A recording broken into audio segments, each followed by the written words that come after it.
안녕하십니까, 볕든공간 대표 박훈진입니다. 이번 영상은 인테리어 업체의 견적서 작성 방법에 대한 영상이고, 지금까지 시청자분들께서 업체에게 받아보셨던 업체들의 견적서 작성 방법이 아닌 다른 견적서 작성 방법에 대해서 한번 설명을 해드리려고 합니다. 제가 기존에 영상을 올린 것이 있는데 한번 설명을 해드렸을 거예요. 여러 업체에게 견적서를 받았지만 실질적으로 업체들 간에 견적서를 비교해 보기는 너무 힘들기 때문에 견적서 양식이라든지 작성 방법을 통일하시면은 비교하기가 훨씬 쉬워질 거라는 걸요. 이번 영상은 저번에 올려드렸었던 견적서 비교하는 방식에 대한 영상과도 어느 정도 맥락은 이어지니 그 영상을 보지 못하신 분들은 위에 추천 영상을 한번 보시고 이 영상을 보셔도 많은 도움이 되실 겁니다. 현재 유튜브에서 인테리어를 검색하시면 요즘 인기 있는 공사 방식과 키워드는 무몰딩 히든도어, 그리고 9mm 문선 공사, 셀프 인테리어 정도가 아닐까라고 생각합니다. 물론 다른 것들도 많이 있지만 제가 생각하는 것들은 이 정도가 아닐까라고 생각합니다. 이렇게 시공 방식과 인테리어 디자인 등은 시간이 변함에 따라 고객들이 원하는 디자인도 같이 변화해 오고 있었습니다. 그리고 제가 유튜브를 시작하면서 이런 유행이라는 것을 조금씩 알게 되고 저도 그 유행을 따라가게 되면서 한 가지 궁금한 점이 생겼었습니다. 기존부터 어쨌든 인테리어 디자인이라든지 시공 방법, 대부분의 사람들이 선호해오는 디자인들도 시간의 변화에 따라서 점점 변화해 오고 고객이라든지 업체들도 그런 변화에 따라서 똑같이 변화해 오고 있는 실정이었습니다. 그런 변화들은 SNS를 통해서 SNS가 확장이 됨에 따라서 좀 더 활발하게 그 변화를 피부로 느낄 수 있을 정도로 알게 되었었는데요. 이런 디자인들이나 시공 공법들은 업체든 고객분들이든 바로바로 거기에 맞춰서 변화해 오고 인식을 빠르게 하는데, 정작 그런 공사를 하기 위함에 있어 사전적으로 준비하셔야 하는 견적서, 공사 금액에 대한 견적서는 어떤가요? 여러분들은 이 부분에 대해서 생각을 해보신 적이 있으신가요? 생각해보면 견적서 참 바뀔 만한 부분이 없다라고 생각을 하실 수도 있습니다. 하지만 저도 한 15년 전쯤 제가 20대 때 저희 집을 아무것도 모르던 시절 공사를 해봤던 적이 있었습니다. 물론 그때는 아무것도 몰랐죠. 뭐 시공 단가라든지 뭐 인건비가 얼마인지. 그때 인테리어 업체에게 받았던 견적서를 생각해보면 그 당시에도 인테리어 공사 업체가 줬었던 견적서에는 실제 공사 금액과 업체의 마진이 합쳐진, 각각의 공정별로 나누어진 그런 견적서를 받았었습니다.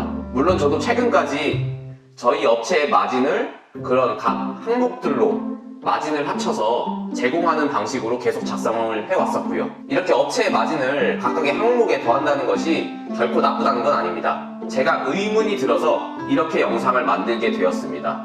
그리고 시청자분들의 의견도 공유해보고자 만들었으니 한번 영상 보시고 어떻게 쓰면 좋을지, 앞으로 어떤 식으로 조금 변해가는 게 올바른 방법인지에 대해서 한번 토론을 해봤으면 좋겠습니다. 제가 그리고 다른 업체에 대한 견적서 양식을 올려드리거나 할 수 없으니 최근까지 저희 업체가 작성했었던 견적서 양식과 최근에 들어서 바꾼 견적서 양식의 작성 방법을 한번 보여드리고 설명해드리겠습니다.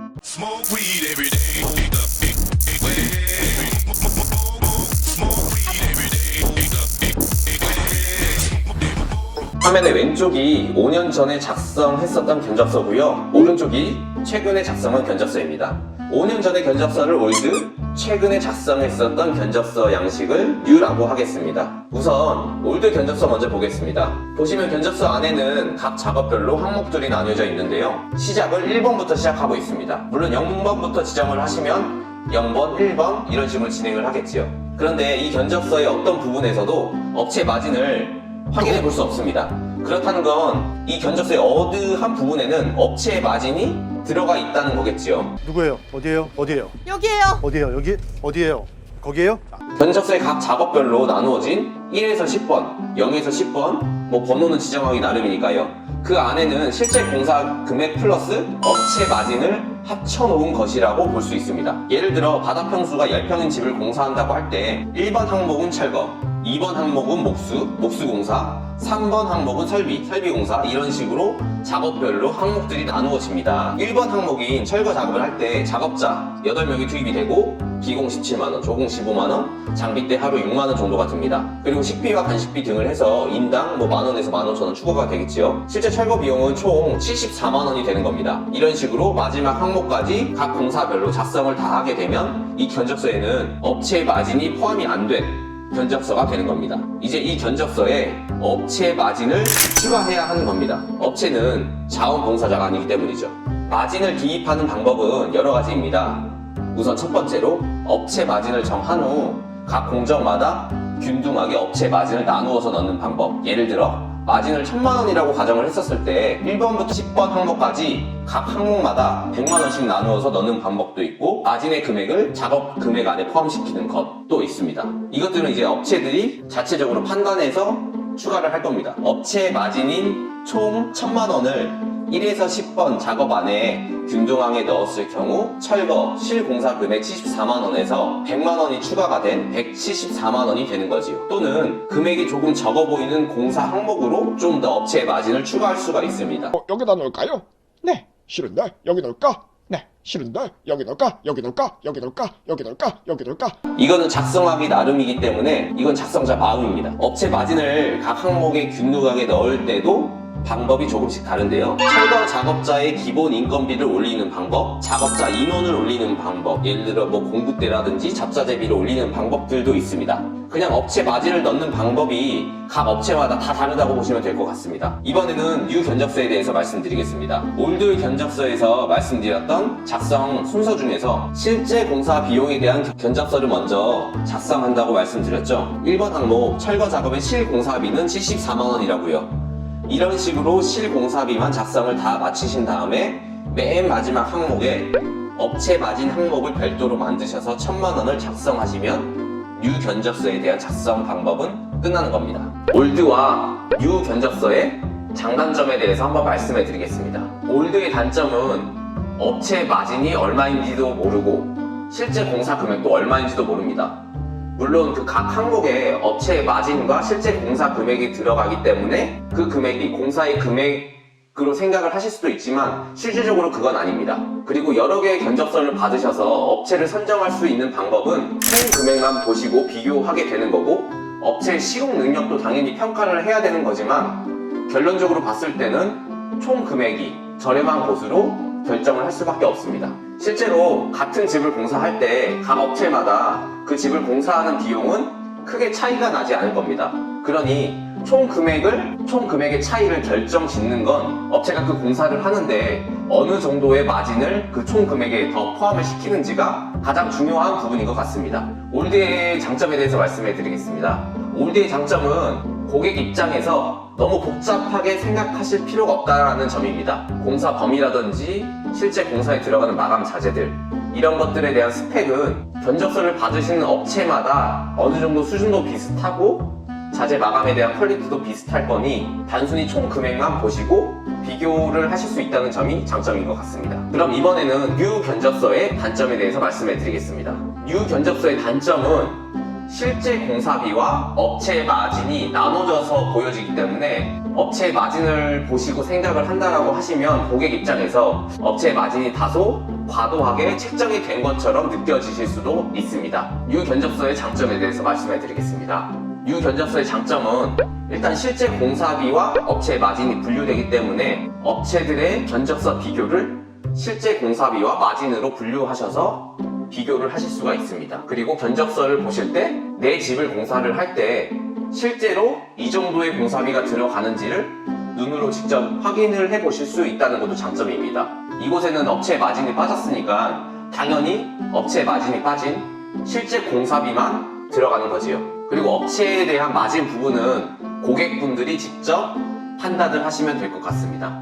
우리 집을 공사하는데 업체 쪽에 이 정도의 마진이 정말 타당한지, 정말 실력 있는 업체고 끝까지 맡겨볼 만한 업체이기 때문에 이 정도는 줘도 아까울지 안 아까울지, 그거는 이제 고객분이 직접 판단하시면 될 것 같습니다. 이렇게 실제 공사비와 업체가 가져가는 마진이 나누어지면은 내 돈을 사용해서 우리 집을 공사하는데 실제 어느 부분에 어느 정도만치의 돈이 들어가는지 눈으로 직접 보실 수가 있기 때문에 내 돈을 쓰는데 어디에 돈이 들어가는지 정도는 정확하게 알고 공사를 하시는 게 장점이지 않을까 싶습니다.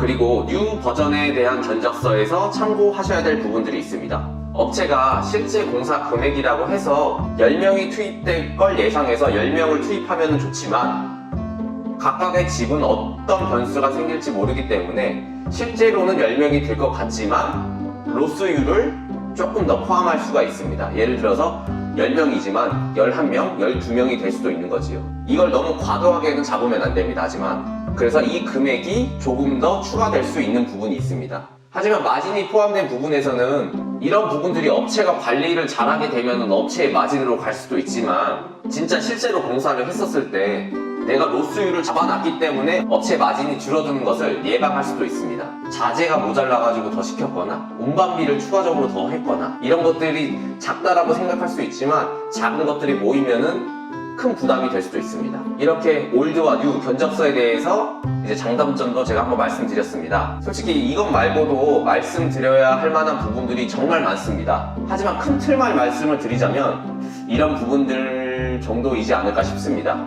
더 궁금하신 분들은 한번 댓글로 남겨주시면은 저의 의견도 한번 말씀해 드리겠고 이제 고객분들의 이야기도 한번 들어볼 수 있는 좋은 기회가 될 것 같습니다. 결국 올드와 뉴 두 가지의 큰 차이점은 어쨌든 업체의 마진이 공사 금액 안에서 들어가느냐 빠지느냐 그걸 분류해서 빼서 보여드리느냐의 차이점인 것 같습니다. 이제 이 부분을 여러분들이 판단을 하셔야 되는 거지요. 마진을 공사 금액에 넣어서 주는 게 편하고 좋고 그게 맞다라고 생각하시는지 아니면 업체 마진을 좀 빼줬으면 좋겠다. 실제 공사 금액은 얼마고 업체들이 가져가는 마진이 얼마인지 본인은 알았으면 좋겠다 하면 뉴 버전의 견적서를 선택하시면 될 것 같습니다. 제 개인적인 의견은 물론 뉴 견적서를 선택하는 것이 맞다라고 생각합니다. 내 집을 내 돈을 써서 공사하는데 실제로 얼마가 들었는지도 모르고 업체의 마진도 모르는 상태에서 일을 시킨다면 아무래도 조금 껄끄럽지 않을까 생각합니다. 그리고 요새는 SNS, 유튜브도 마찬가지고 유튜브에서 조금만 검색하면은 어떤 공사를 하는데 몇 명이 들어가고 네이버에서 조금만 검색하셔도 자재 단가라든지 다 알아볼 수가 있습니다. 그렇기 때문에 그거를 굳이 업체의 마진과 합쳐서 고객분들에게 제공을 해줘야 될지 그것도 조금 의문이 들기는 합니다. 제 개인적인 생각입니다. 이것들은 이제 시대가 변함에 따라 디자인에 대한 트렌드도 바뀌고 인테리어 디자인 선호도도 바뀌는데 이런 견적서에 대한 부분도 조금씩 같이 변화해 가면 더 좋은 인테리어 공사가 되지 않을까 싶습니다. 자, 오늘 영상은 여기까지입니다. 단순히 인테리어 공법만 시대가 변함에 따라 바뀌는 게 아니라 고객분들에게 제공하는 이런 것들도 같이 변하면 좋지 않을까 싶어서 이 영상을 제작하게 되었습니다. 인테리어 업체들 전부 바꿔! 이런 영상이 절대 아닙니다. 어차피 조금 공부하신 고객분들은 다 알 수 있습니다. 실제로 저도 이제 영상에서 실제 금액이 얼마가 들어가는지 다 말씀드리고 있잖아요. 이렇게 다 말씀드리고 있는데 굳이 업체 쪽에서 이걸 마진과 이제 숨겨서 할 필요가 있을까라는 의문이 들어서 만들었습니다. 자꾸 이제 반복적인 말만 해서 정말 죄송하고요.